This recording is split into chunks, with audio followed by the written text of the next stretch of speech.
ఆరి stitch 4 చూడండి. దీన్ని మనం జిగ్జాగ్ స్టిచ్ అంటాం. దానికోసం ప్రాక్టీస్ కోసం డిజైన్ గీసుకుందాం.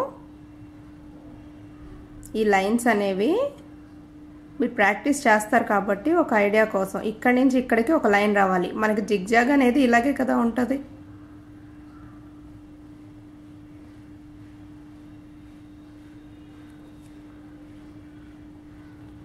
ఓకే, దీన్ని దాంతో ఎలా కుట్టాలి చూపిస్తాను. డిజైన్ గీసుకున్న తర్వాత జిగ్జాగ్ కోసం దారాన్ని 2 పేటలుగా తీసుకోండి, 2 పొరలుగా తీసుకోండి. తీసుకొని మనకి స్టార్టింగ్ ఇది కదా, ఇక్కడ నుంచి కింద నుంచి దారాన్ని తీయండి. తీసి లైన్ ఇది కదా జిగ్జాగ్ లైన్, ఇక్కడికి మనకి ఈ లైన్ ఎక్కడైతే ఎండ్ అవుతుందో అక్కడికి కింద నుంచి లాగండి. లాగిన తర్వాత ఎప్పుడైనా ఆరి స్టిచ్లో ఇప్పుడు ఇది ఇలా ఇక్కడి నుంచి ఇక్కడికి ఒక చైన్ తీసాం. ఇక్కడ మళ్ళీ చిన్న చైన్ వేయకుండా ఇటు వెళ్ళిపోయాం అనుకోండి, ఏమవుతుంది తెలుసా?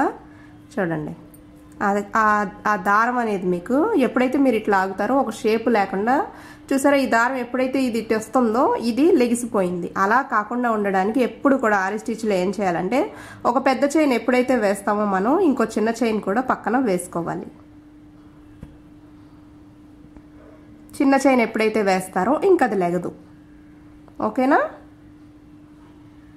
అలాగే ఫ్రేమ్ కూడా లూజ్ లేకుండా చూసుకోండి. లూజ్ ఉన్నట్టయితే మీకు కరెక్ట్గా రావు స్టిచ్చెస్ అనేవి. అస్సలు లూజ్ లేకుండా టైట్గా ఫిట్ చేసుకోండి. ఓకే, ఇప్పుడు మళ్ళీ ఇక్కడి నుంచి ఇక్కడికి ఒక బిగ్ చైన్, పైన స్మాల్ చైన్, మళ్ళీ big chain, small chain, big chain, small chain.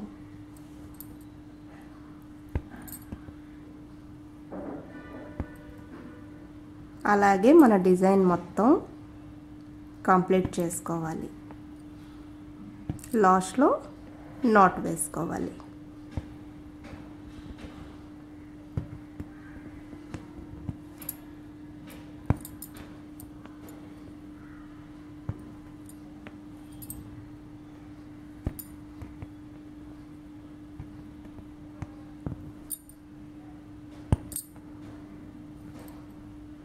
ఓకేనా? మన డిజైన్ ఇక్కడితో కంప్లీట్ అయిపోతుంది కదా. లాస్ట్లో ఈ చిన్న చైన్ వేసేటప్పుడు డైరెక్ట్గా నాట్ వేసేయండి.